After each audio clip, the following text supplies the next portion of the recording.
if Lois died, Superman would succumb to the anti-life, of course, right?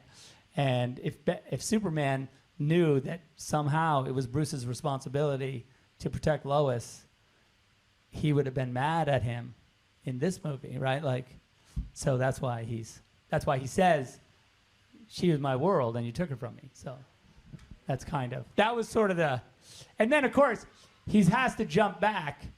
And the other thing that we were working on was this idea that Cyborg said to Bruce in the distant future, like, there's two windows. We had come up with this time traveling concept where basically the way the time traveling window worked is that it's not awesome physics and doesn't make any sense, but that you had to do a time jump when the Earth was in relatively the same spot, right? Because if you did a time jump and the Earth wasn't like in the same position in space, you would jump into space and just be like dead. And so, okay, so there's always like, so they had two windows, right, to do the jump. And Cyborg says, like, which of these two windows do you think we should use? And Bruce was like, well, what window would you have put me through if you didn't ask? And he's like, this one. And then he's like, use the other one. Because that one you already did, and it was the wrong one. Barry Allen was in my freaking Batcave yelling at me about, like, nonsense. So you need to put him through that other one, because that's the one that will... Because he had to jump right before Darkseid boom tubes into the Batcave to murder Lois, so you have to, like... Anyway... So that was the window that he had to hit. Anyway. All right.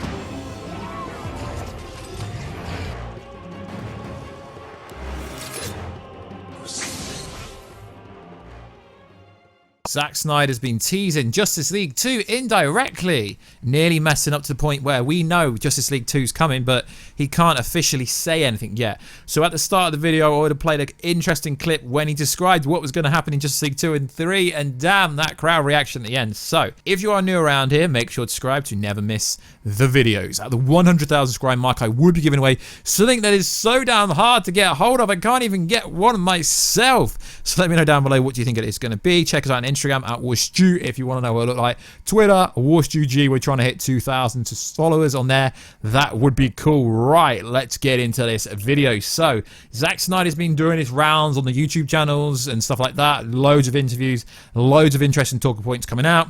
But Warstu, where is your interview? I don't know, guys. Sort it out. I don't know. I don't know where mine is. So there's a bunch of websites reporting the same thing. Zack Snyder has Justice League 2 plans in place. I mean, are these websites for real? I mean, I'll tag a clip right at the end of the video where he talks about everything. Zack Snyder's had plans since before he started making the Justice League movie for the entirety of the whole thing. I mean, it started with Man of Steel in 2013. Then it went on to Batman vs. Superman Dawn of Justice 2016. Then we were supposed to get Zack Snyder's Justice League in 2017.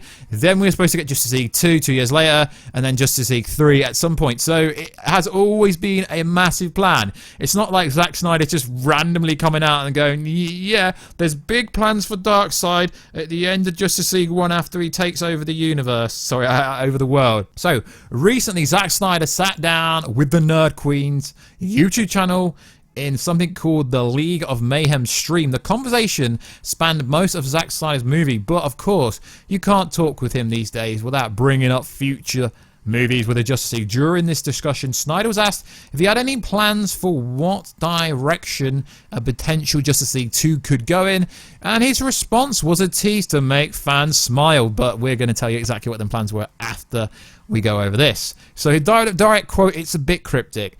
If you said to any of the actors in the movie, well, what happens in the sequel or what happens later, they're like, well, I got the script, it's cool. Snyder began discussing the fact a lot of the time actors don't know what the right response to those type of questions.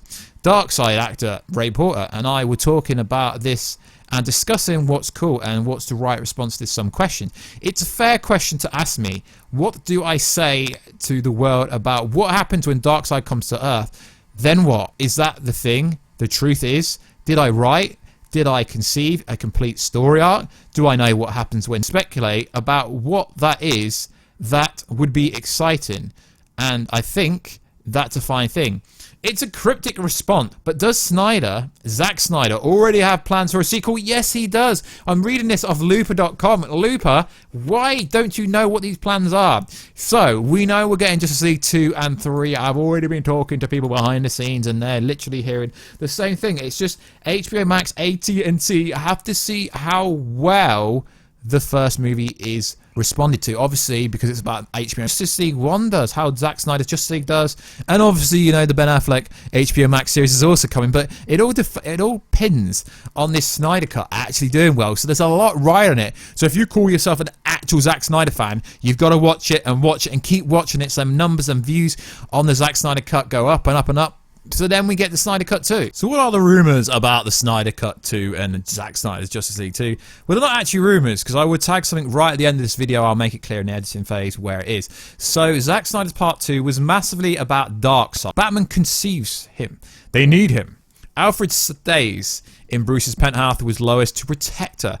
Wonder Woman, aware of Bruce's nightmare, joins with lack of conviction. Flash, Cyborg also agree to go as Cyborg's mother box visions decipher a war. Aquaman refuses due to his new role as king following the event of Aquaman 2018, but it's conceived by Mira. Obviously, Mira's in the movie, obviously, to join the team. The League uses Bruce Wayne's remodeled flying fox to leave Earth as Cyborg opens up a portal to New Genesis, meeting a recalled alliance between the New Gods and Green Lantern Corps to stop Darkseid. Darkseid forces overpower the League. New Gods and Lanterns destroying their chances to return to Earth. Darkseid uses the codec within Superman's DNA and re-engineers it as a weapon to manipulate free will. Superman is trapped in New Genesis without the yellow sun. Is not strong enough to fight back. Darkseid travels to Earth with his army, aiming to conquer the planet. Now that nobody is there to stop him, Batman tactically plans fail, turns the League against him,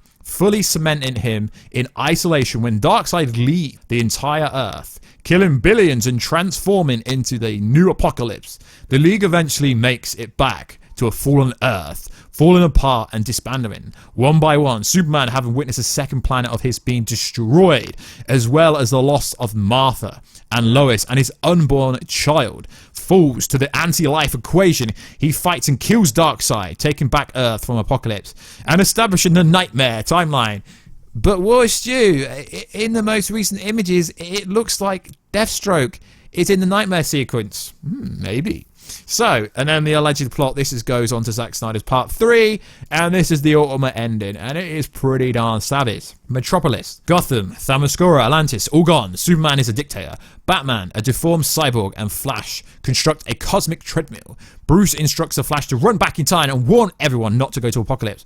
Batman attempts to launch an assault using kryptonite, but by locating the last remaining piece of kryptonite, once used by Batman in Batman vs Superman to kill Doomsday.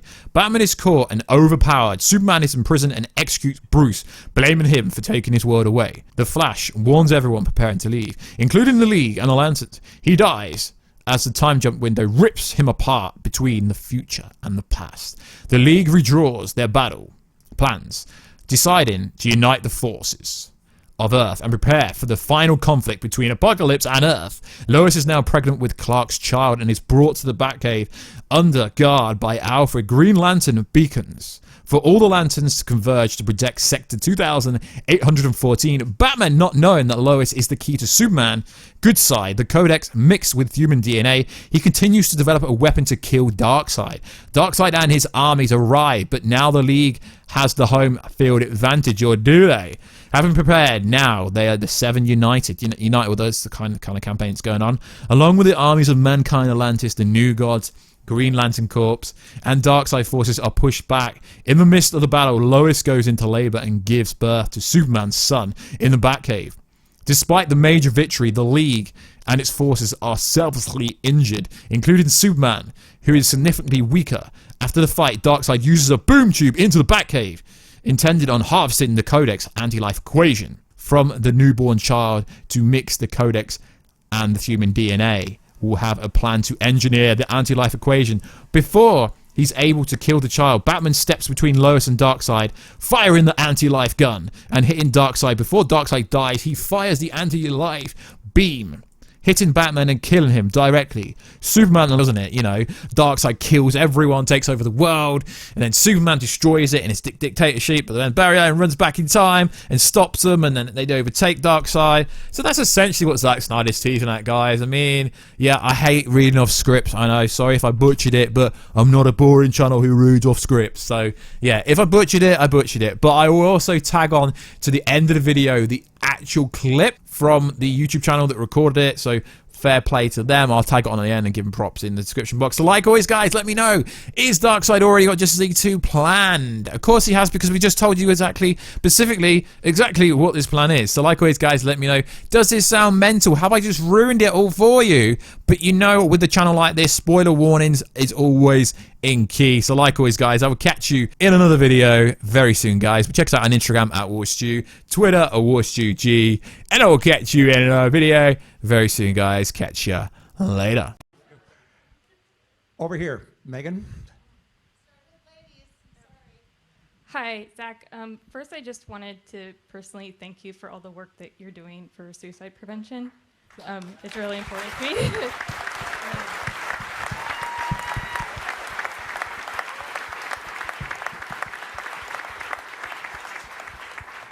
And I guess I'm going to be the first person to throw out that awkward question about Justice League, which is basically...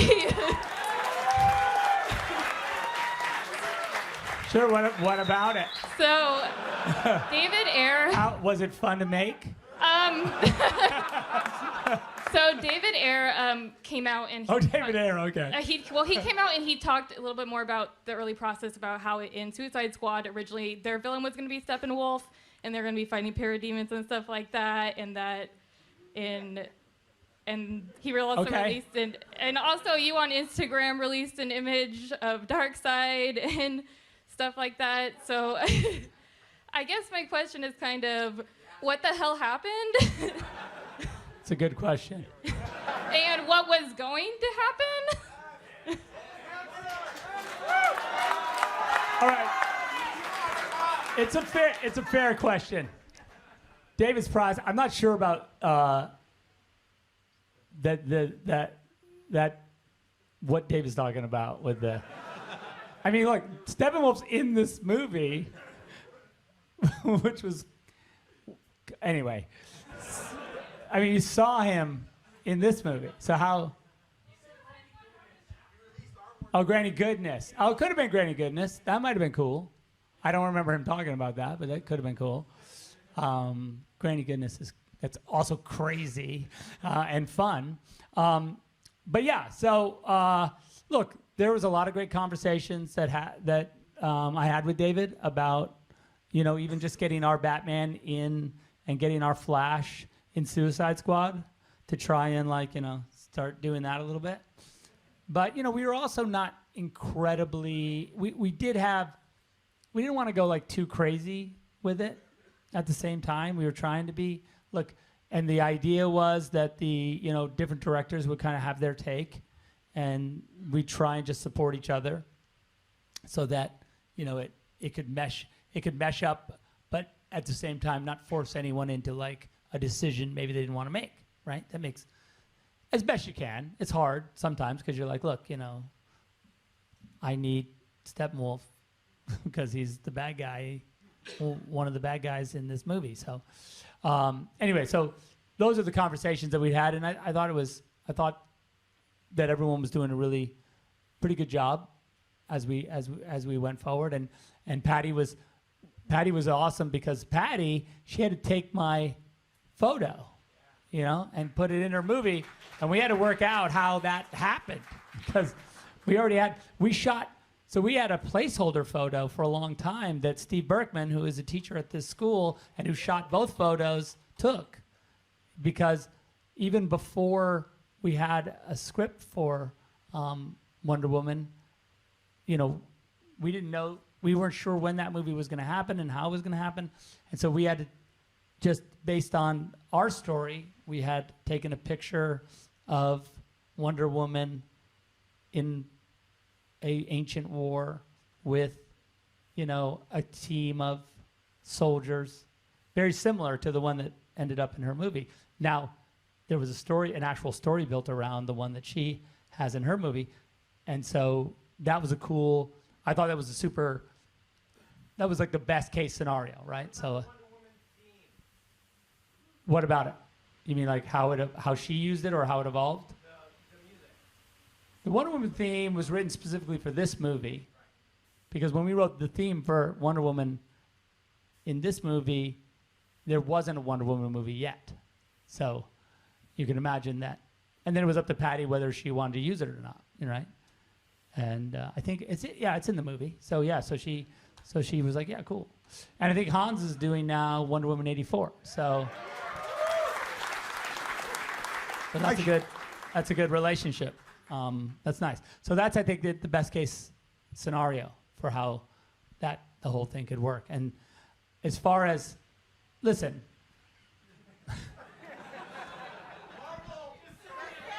No. What I was going to say is that, like, look, when this movie came out, understand that we had written,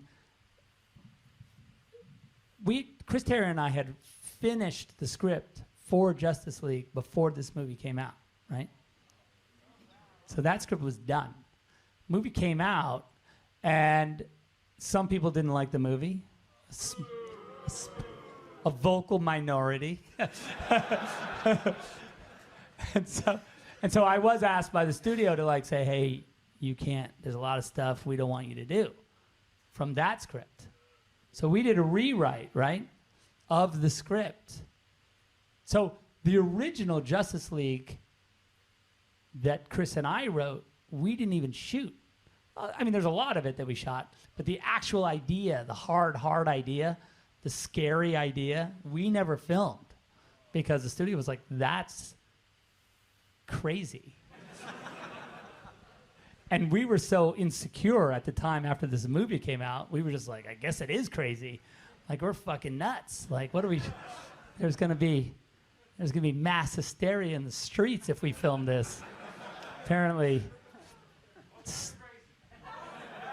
Crazy. All right. it's a long story.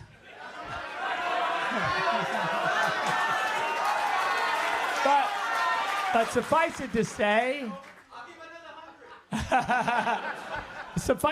that, like, so look, the truth is that, the nightmare sequence in this movie, right, was always my idea that all of that would be eventually explained, of course. I mean, is that a surprise?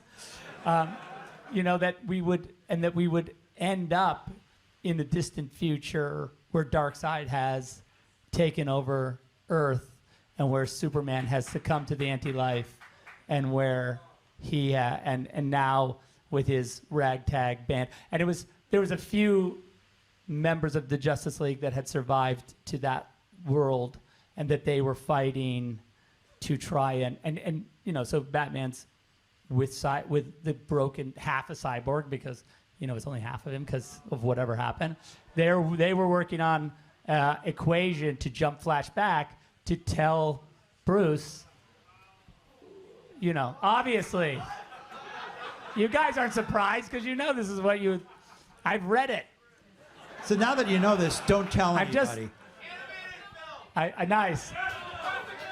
Anyway, so those were the things that we were dealing with. And not to say that the studio still, they were still into sort of the big look, but the details of how and why everyone was mad at each other, or why that was the stuff where they were a little bit like, because, Lois, and it's in the little teaser where the Justice League teaser that wasn't in the movie apparently, where Wonder Woman says, it's this line where Bruce says, I was right here, and Barry Allen came to me, and he said, Lois Lane is the key, right? And then she goes, he is the Superman. Every heart has one. And he goes, I think it's something darker, right? And what it means is that the thing that was darker was that, you know, it was all about if Lois died, Superman would succumb to the anti-life, of course, right? And if Superman knew that somehow it was Bruce's responsibility to protect Lois, he would have been mad at him in this movie, right? Like, so that's why he says, she was my world and you took her from me. So that was sort of and then of course, he has to jump back. And the other thing that we were working on was this idea that Cyborg said to Bruce in the distant future, like, there's two windows. We had come up with this time traveling concept where basically the way the time traveling window worked is that it's not awesome physics and doesn't make any sense, but that you had to do a time jump when the Earth was in relatively the same spot, right? Because if you did a time jump and the Earth wasn't like in the same position in space, you would jump into space and just be like dead. And so, okay, so there's always like, so they had two windows, right, to do the jump. And Cyborg says, like, what, you know, which of these two windows do you think we should use? And Bruce was like, well, what window would you have put me through if you didn't ask? And he's like, this one. And then he's like, use the other one. Because that one you already did, and it was the wrong one. Barry Allen was in my freaking Batcave yelling at me about, like, nonsense. So you need to put him through that other one, because that's the one that will... Because he had to jump right before Darkseid boom tubes into the Batcave to murder Lois, so you have to, like... Anyway, so that was the window that he had to hit. Anyway. All right, so I'm just going to say that it's in the right there, It's in the easily worth future. another 100. It's in the future. There you go.